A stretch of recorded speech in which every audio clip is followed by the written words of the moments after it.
L'octroi de mer est une taxe spécifique au département d'outre-mer français, dont la Réunion fait partie, évidemment. Elle s'applique aux biens importés et, dans certains cas, aux productions locales. L'octroi de mer sert à financer en partie les 24 communes et la région. Ici, à La Réunion, il constitue environ 38% des recettes fiscales des communes. Mais comment font les communes et les régions de la France hexagonale? On dit aussi que cette taxe sert à favoriser les producteurs locaux face aux importations. Les producteurs locaux de France hexagonale y font comment? En 2022, l'octroi de mer a rapporté 557 millions d'euros aux collectivités locales de La Réunion, soit une augmentation de 15% par rapport à l'année précédente, soit 413 millions d'euros pour les communes et 144 millions d'euros pour la région. Selon une étude de janvier 2025, l'octroi de mer représenterait en moyenne 4,4% du prix final des produits à La Réunion, sachant que les écarts de prix avec la métropole seraient de 9%. Cette taxe contribue bien à la vie chère. Mais d'autres facteurs, tels les coûts de transport et la structure du marché, jouent également un rôle dans la formation des prix. Toutefois, certains produits peuvent être taxés à des taux plus élevés, notamment ceux qui concurrencent directement la production locale. Allons voir un peu les taux d'octroi de mer par l'exemple alors. Depuis mars 2025, les véhicules électriques sont soumis à un taux d'octroi de mer de 8 à 24,5%, en fonction de leur impact environnemental et de leur performance énergétique. Pour les produits de consommation courante, certains articles précédemment exonérés sont désormais taxés à des taux de 5 à 6,5%. Revenant au niveau en vigueur avant décembre 2022. Un exemple, le champagne est taxé à 63%.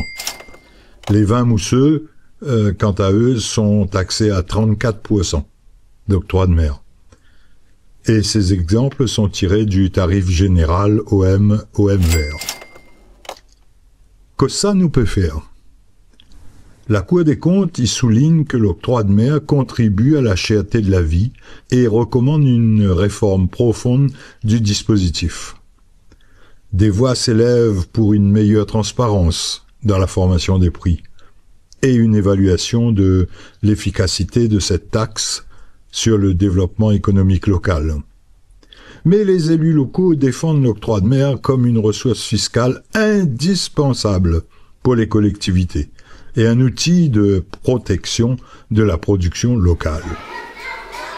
La Cour des comptes propose la mise en place d'une TVA régionale pour remplacer l'octroi de mer, visant à simplifier le dispositif fiscal tout en maintenant les ressources des collectivités. Que ça, tu penses, tu peux soit envoyer nous un message, soit mettre un commentaire là-dessous. Nous comptons sur Zot parce que Zot, c'est nous. Pour essayer de comprendre.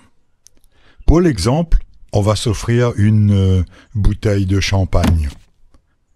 On va dire que c'est une bouteille qui s'affiche aujourd'hui à 40 € dans la boutique. Un prix qui fait rêver Alain Bled. C'est une blague, Alain.